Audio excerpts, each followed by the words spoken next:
We're going to remove this back plate so that we can actually mount this on the wall without having to lift it and mount it at the same time.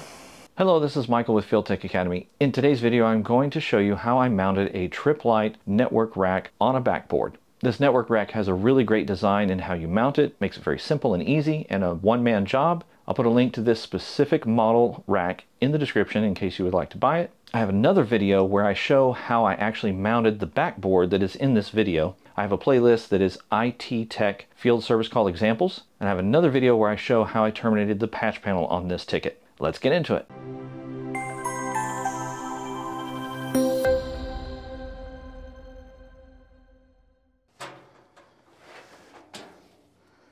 We're going to remove this back plate so that we can actually mount this on the wall without having to lift it and mount it at the same time.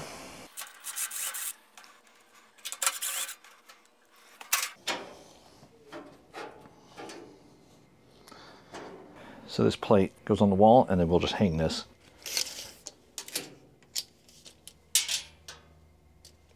All right, our rack is 24 by 24.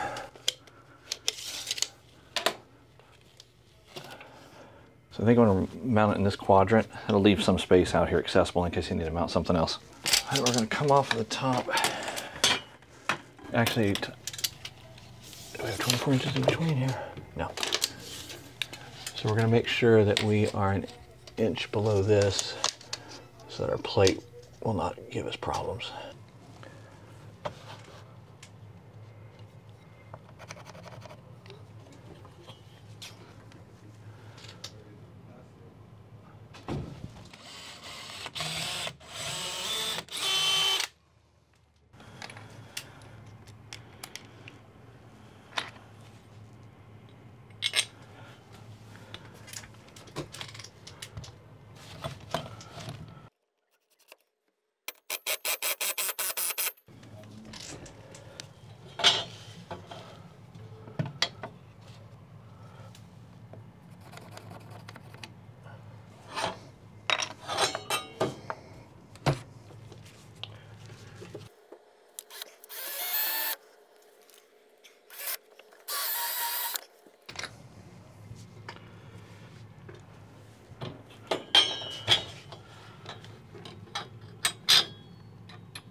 All right, now in theory we should be able to lift the rack and hook it on the rails.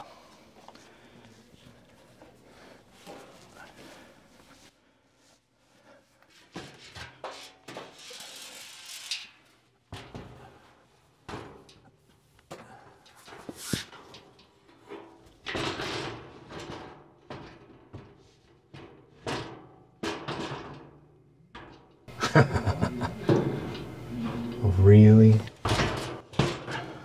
All right.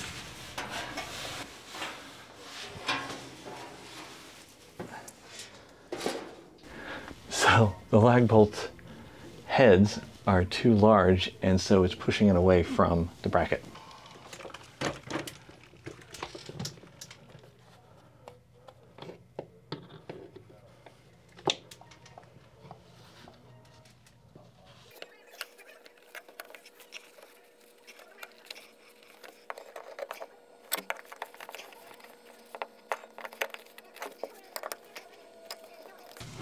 See if that does it.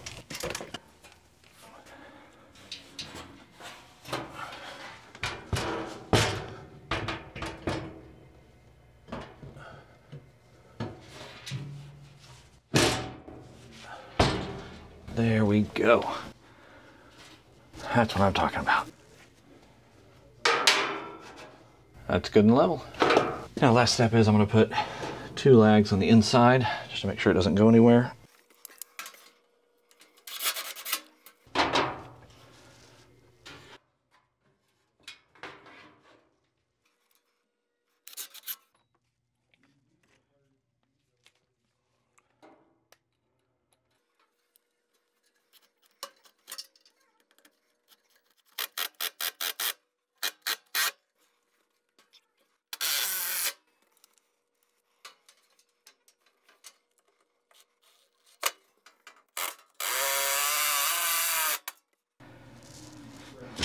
And that's how to mount a Tripp Lite wall mount network rack. The purpose of showing you example service calls like this is so that you can see what working as an IT field tech looks like. I want to remove the fear of the unknown for you. My goal with Field Tech Academy is to help aspiring technicians see what they can do and to help experienced technicians have higher performance. If you got value today from what I shared, please like the video and subscribe to the channel so that you can learn more about how to be an independent field tech. Don't forget to check out our website at fieldtechacademy.com. I offer one-on-one coaching as well as some other products that can accelerate your quest to become self-employed as a technician. As always, let's get you out in the field making money. I'll see you in the next video.